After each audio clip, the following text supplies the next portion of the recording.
The National News Desk, locally covered, nationally connected. We have nothing to do with Epstein, the Democrats do. All of his friends were Democrats. President Trump now urging House Republicans to vote to release the Epstein files, which he calls a Democrat hoax. How soon a vote is expected? I do not see this as an improvement of public safety. If anything, it's doing the opposite. It's causing chaos, it's causing fear, and it's causing confusion. Charlotte officials speak out after becoming the latest city visited by federal immigration officials. What Customs and Border Protection says about the arrest over the weekend and which city is likely to be targeted next. And then as the FAA adjusts to post-shutdown havoc at the airports, what travelers can expect when they are flying over the upcoming holiday travel rush. Good evening, I'm Taylor Murray. Welcome to the National News Desk, America's News Now. Right now, we are waiting for President Donald Trump to address the Impact Summit hosted by McDonald's. The White House says he will be focusing his remarks on affordability in America and his efforts to put more money into the pockets of everyday Americans, including his no tax on tips, no tax on overtime, no tax on Social Security, all of which he signed into law over the summer in the big, beautiful bill. When the president takes the stage, we will listen in.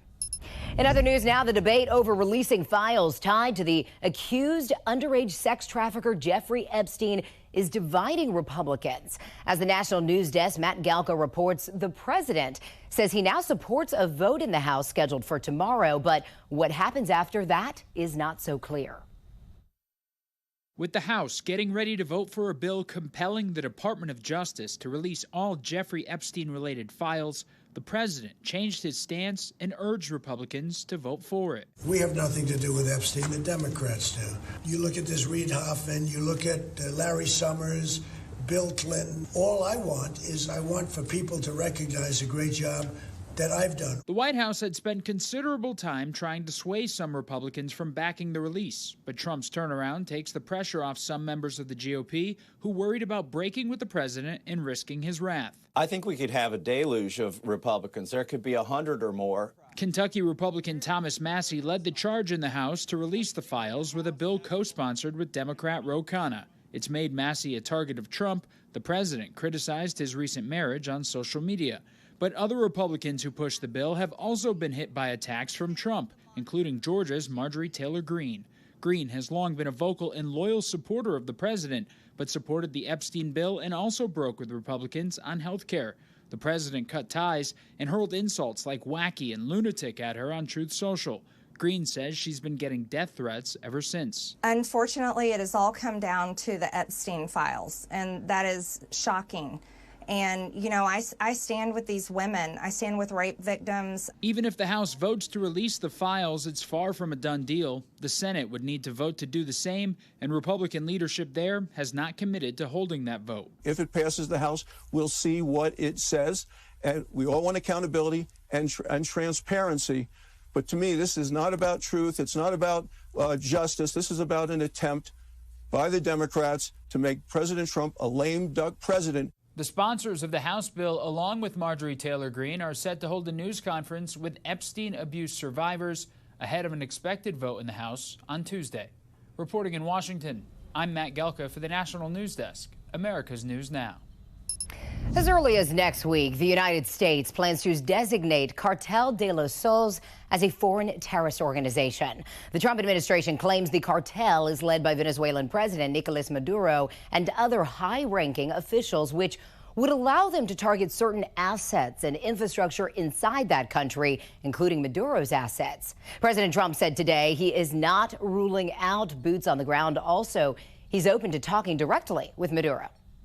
He has not been good to the United States, so we'll see what happens. At a certain period of time, I'll be talking to him. The U.S.'s most advanced aircraft carrier is now in the Caribbean Sea following weeks of U.S. military strikes against vessels allegedly transporting narcotics towards the United States. Maduro says the U.S. is trying to orchestrate a war against him. Well, more than 130 people arrested over the weekend by Customs and Border Protection agents in Charlotte, North Carolina, according to the Department of Homeland Security. North Carolina Governor Josh Stein is asking CBP to work with him to get violent criminals out of North Carolina, but claims these federal agents are targeting more than just known illegal migrants. We've seen masked, heavily armed agents in paramilitary garb driving unmarked cars, targeting American citizens based on their skin color, racially profiling and picking up random people in parking lots and off of our sidewalks.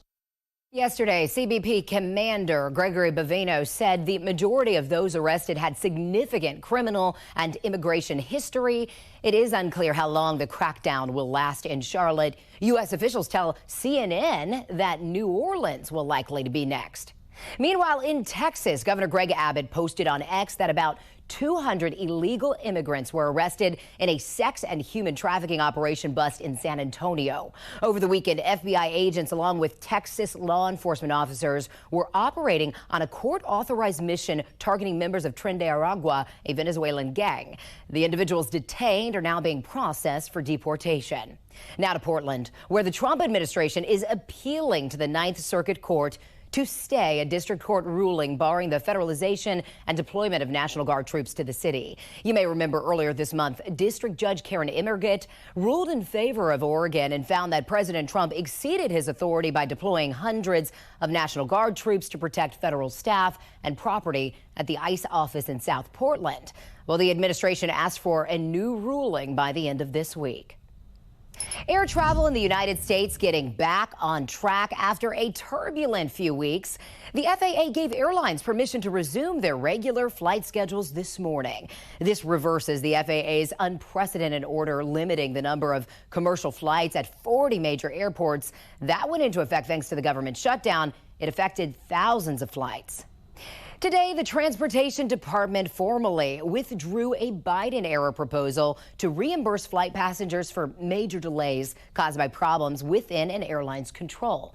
Passengers would have been paid anywhere from $200 to almost $800. A department spokesperson argued that a regulation like that would raise ticket prices and compromise safety. Well, the acting chief of the Federal Emergency Management Agency will step down after hurricane season. The Department of Homeland Security confirmed David Richardson's departure Monday without providing a reason. The department says FEMA Chief of Staff Karen Evans will now fill the position. Richardson's resignation comes amid internal criticisms over his qualifications as well as his handling of those deadly Texas floods back in July. Richardson had only been on the job since May. His predecessor was fired after pushing back against the White House's efforts to shrink FEMA's workforce.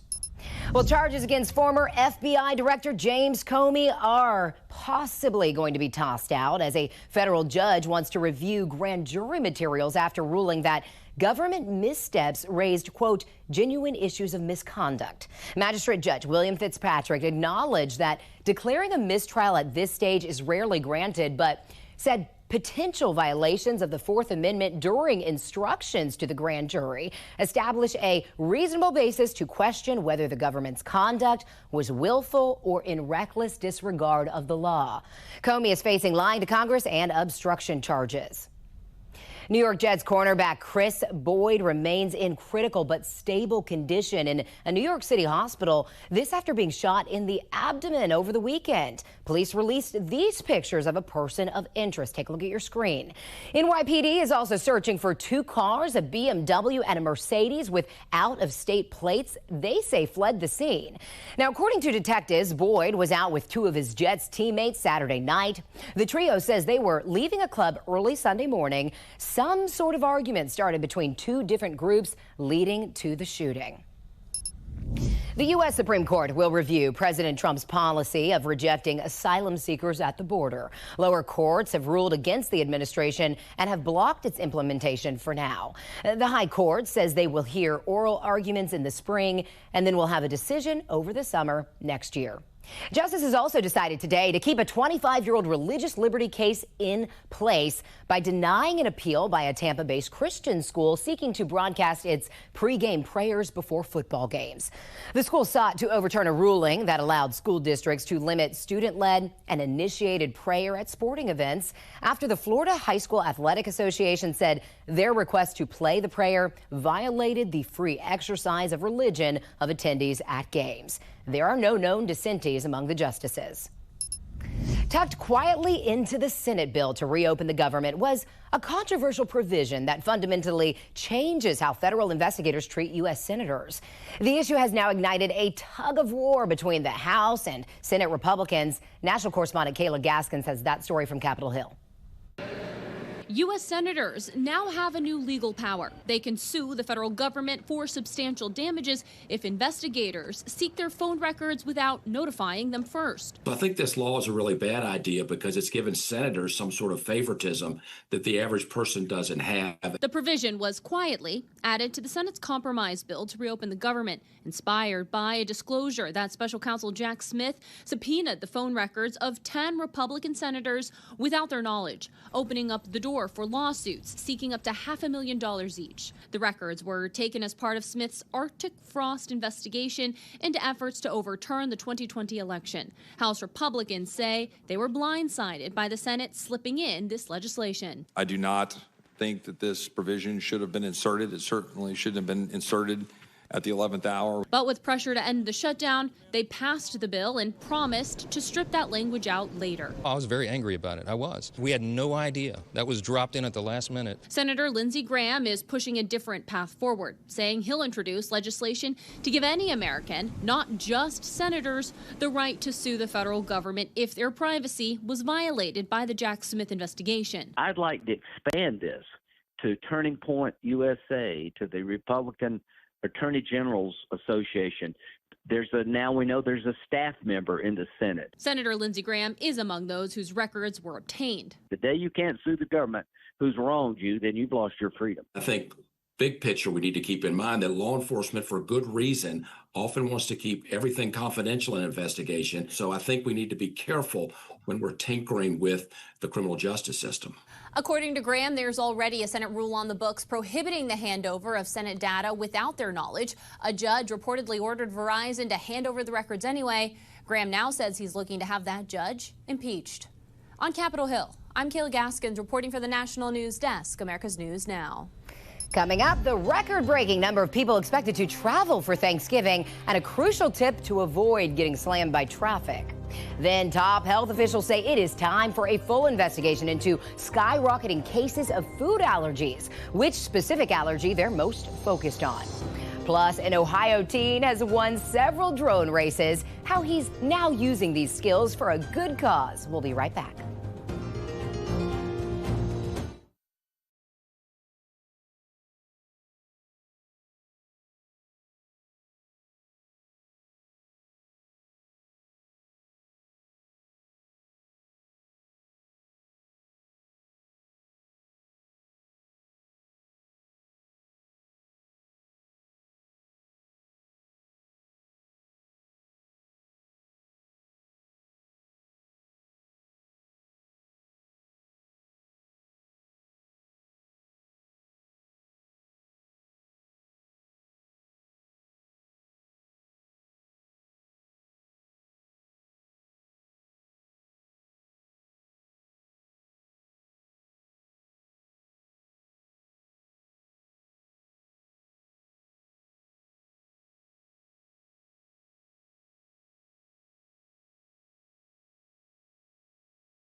of Americans traveling for Thanksgiving this year is expected to break records again. AAA predicts nearly 82 million people will travel at least 50 miles from home for the holiday. At least 73 million people will travel by car, 6 million by air. AAA says if you are hitting the road, try to do it early. Anytime after lunchtime is when you're going to really see that traffic building, especially on the interstates at major metros. Transportation officials say recent flight disruptions could impact the number of air travelers. The U.S. says it will book priority visa appointments for people coming to the World Cup next year with tickets to games. President Trump, alongside FIFA's president today, announcing a new FIFA Pass system, which will expedite visa interviews for 2026 World Cup ticket holders. FIFA says it does expect to sell 6 to 7 million tickets and see up to 10 million fans traveling to the U.S. for the World Cup. And the U.S. Secretary of State Marco Rubio says these fans should apply for a visa right away. Your ticket is not a visa. It doesn't guarantee admission to the U.S. It guarantees you an expedited appointment. You're still going to go through the same vetting. And the Trump administration says most ticket holders should be able to schedule appointments within 60 days of applying. President Donald Trump expresses plans to meet with New York City Mayor-elect Zohran Mamdani. Speaking with reporters Sunday, Trump said the two will work something out. But he would like to come to Washington and meet, and we'll work something out. We want to see everything work out well for New York. Over the past few months, the president has criticized Mamdani and even threatened to pull federal funds from New York City. Meanwhile, Mamdani has touted himself as President Trump's worst nightmare. But in a recent speech, the mayor-elect mentioned interest in talking with President Trump as a relationship is critical for New York's success. A date for the meeting has not been set yet. The United Nations Security Council has just voted to approve President Trump's peace plan for Gaza. The plan calls for Gaza's reconstruction, establishing a board of peace to temporarily govern the enclave, and an international stabilization force. If the U.S. had not gotten enough votes, it could have thrown the future of Gaza into limbo again. Well, the O.J. Simpson estate has agreed to pay Fred Goldman nearly $58 million 3 decades after Goldman won a wrongful death judgment against Simpson. Goldman's son Ron was killed alongside Simpson's ex-wife Nicole Brown Simpson back in 1994. And according to TMZ, the executor of the Simpson estate accepted Goldman's creditor claim along with 3 decades of accumulated interest. The late football star and TV personality was found liable in civil court, but acquitted of the murders in the criminal trial. Simpson, of course, died in April from cancer in 2024. All right, President Trump is now taking the stage at that Impact Summit hosted by McDonald's. He's supposed to talk about affordability in America, so let's listen in now. He was there for about 30 minutes, and that was 30 minutes longer than Kamala was there. Right? Despite her job at McDonald's, that didn't work out too well. And the person at McDonald's that informed us off the record that she never worked there, whoever you are, we appreciate that. That was very nice. But I want to thank, as you know, the famous Sundar and Sergey Brin. These are 2 guys that own and run a place called Google. They called me the following day after I did that McDonald's little skit, because it wasn't a commercial. You got it for nothing. It was a skit. And they told me that, and I didn't know them. I said, who are they? They own Google. I said, that's pretty good. That's not bad. And we just wanted to listen in for a little bit to the president's opening statements here at the Impact Summit, again, hosted by McDonald's. A little later on his speech, he's going to talk more about affordability, according to the White House. If you want to hear more of that speech, you can, of course, go to the nationaldesk.com after this newscast. All right, another news now. Direct-to-consumer prices of Wegovy and Ozempic are being reduced. Existing cash-paying patients will now pay $349 a month instead of $499. Now, that does exclude the highest dose of Ozempic. Novo Nordisk is also offering new patients a discount on the lowest doses of the drugs. Earlier this month, President Trump announced a deal with Novo Nordisk to lower weight loss drug prices. Well, around 25% of pregnant women in America do not get prenatal care in their first trimester. That's according to a new report from the nonprofit March of Dimes, revealing what looks to be a growing but dangerous trend. It found the mothers of only around 75% of babies last year started prenatal care in the first trimester. The Centers for Disease Control and Prevention said in 2023 it had seen a 50% increase in peanut allergies since the 1990s. And now the Health and Human Services Secretary Robert F. Kennedy Jr. is announcing a new initiative to find out why. Here's national correspondent Christine Frizzell. When it comes to the food we eat, something has changed in America.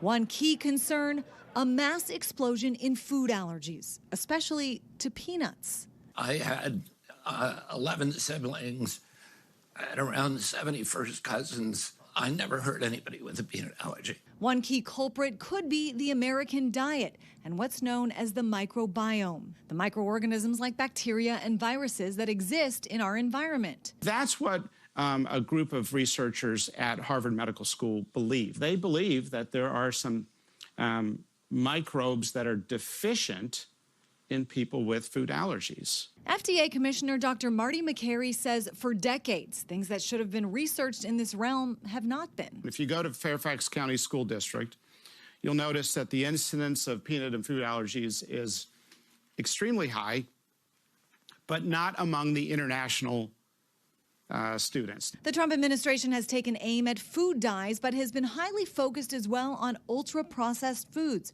found to significantly increase the risk of developing growths or polyps that can lead to cancer, according to a new study published in a major cancer journal just days ago. Those same foods have already been tied to increased risks of diabetes in poor and rural areas. We're giving the poorest Americans diabetes from when they're little, and we are paying for the diabetes through Medicaid, so it makes no sense. One change we've already seen as a result, several states, including West Virginia, Florida, Oklahoma, and Texas, signing on to a program which, starting next year, will ban SNAP benefits from being used to purchase soda, candy, and other junk food.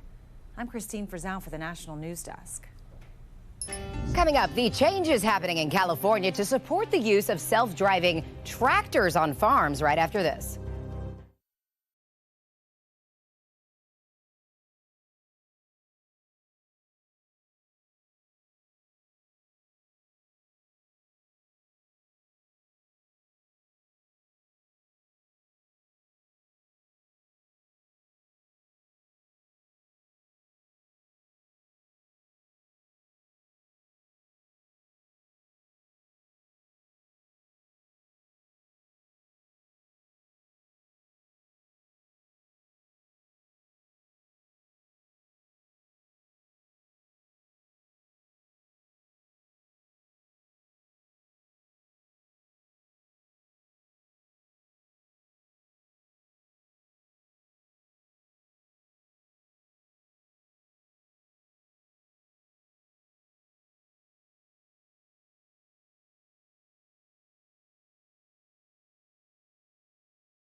We have reporters all across the country in your neighborhoods covering issues that matter to you. We're taking the pulse of America, and we start in Ohio, where a teenager is getting to use his drone racing skills for a good cause.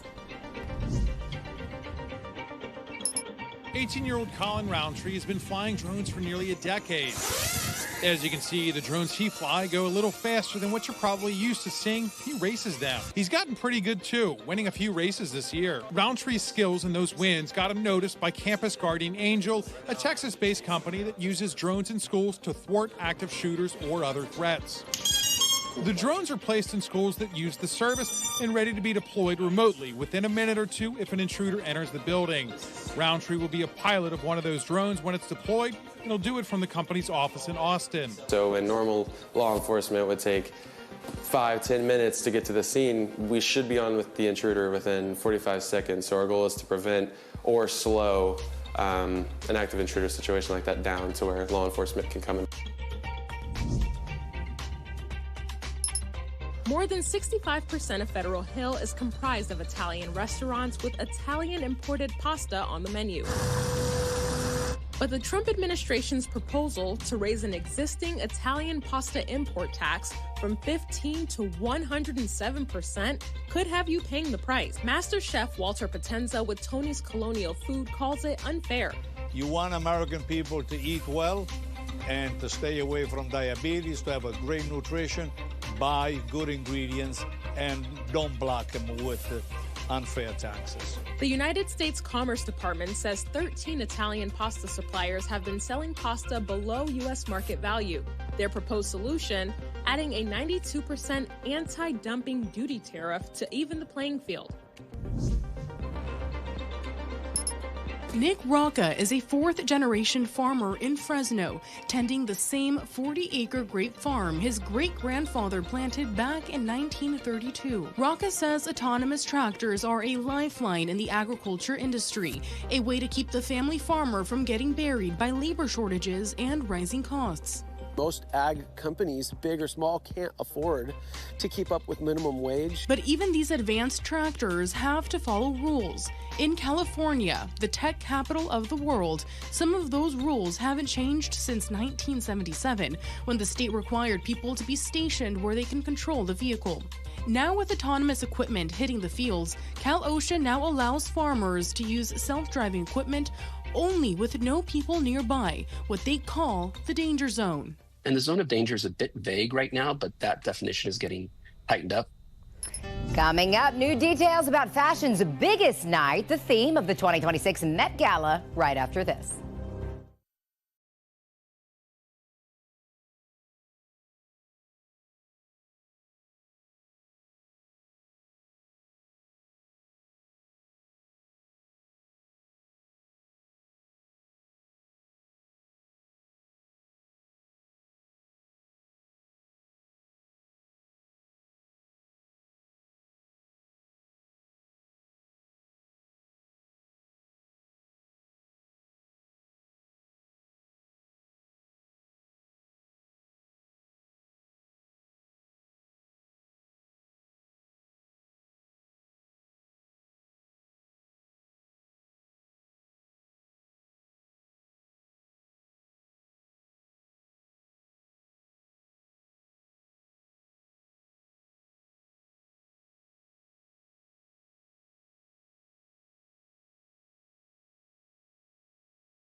The theme of the biggest night in fashion has been announced. The Metropolitan Museum of Art and the Costume Institute said the 2026 Met Gala theme will be costume art. That's also the name of the Costume Institute's Spring 2026 exhibit, which will debut in the new wing of the Met Museum. And the Met Gala on May 4th will be the first one since Chloe Mao replaced Anna Wintour as head of editorial content at Vogue. That's all the time we have for now. Thanks for joining us. I'm Taylor Murray.